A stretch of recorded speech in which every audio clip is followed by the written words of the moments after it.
Our next speaker should have been Mr. Laslo Tokes, member of the European Parliament. A member of the parliamentary group of Sandra Kalniete. However, politicians do have tense agendas, and just a few days before the conference, he has sent his apologies as he is unable to participate at this event. But just as yesterday, we have a possibility to listen to his presentation, to his speech by video means. This is a person who has led the Hungarian nation 20 years ago along the path of freedom during liberation from Soviet totalitarian regime on the way to democracy, and as this is already becoming a tradition, leaders of the democratic movement who clearly understand what it means to be a conjugated nation are main advocates, if I may say so, and supporters of such issues as restitution of historical justice in Europe. So now we'll listen to the speech of Mr. Laslo Tokes. Gerbiamas ministrė pirmininkė Andriau Kubiliau, konferencijos dalyviai, ponios ir ponai. Speakers and participants of this prestigious conference held in the Seimas of the Republic of Lithuania. As a member of the European Parliament coming from Romania, which was liberated from Ceausescu's communist dictatorship in December 1989, and belonging to the Transylvanian Hungarian community, which therefore suffered twofold persecution, I wish you a fruitful consultation to foster an integrated approach to European history in the spirit of collective European memory.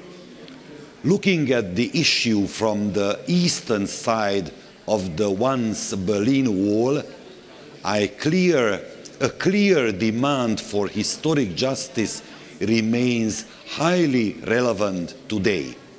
Similarly, avoiding the often deliberate instances of history falsification, the convergence of Eastern and Western European historical narratives are still very topical, considering that the post-communist parties, as the countries of Romania, Hungary and Poland, are continuing their destructive activities more than 20 years after the supposed fall of the totalitarian regime.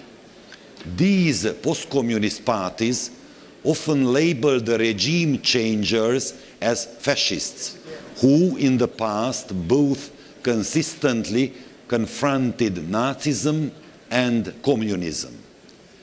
At this occasion, allow me to greet MEP Hans-Gert Pöttering, whose presidency allowed the European Parliament in April 2009 to condemn all European totalitarian regimes in a historic resolution.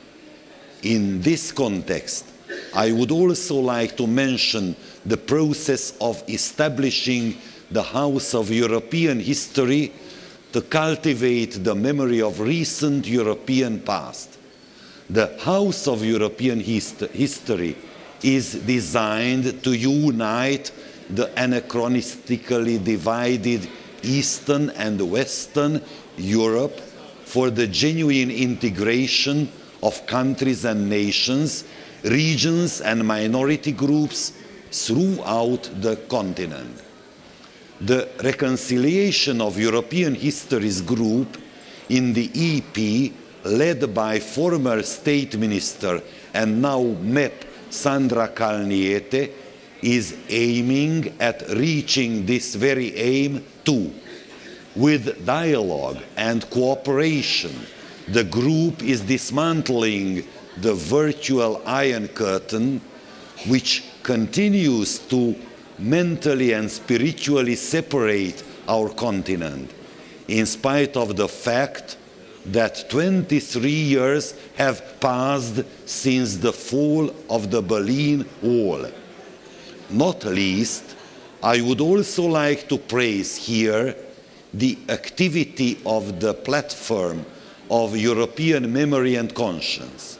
Symbolically, the statutory meeting of the platform was held in the presence of the premiers of the Visegrad countries last October in Prague.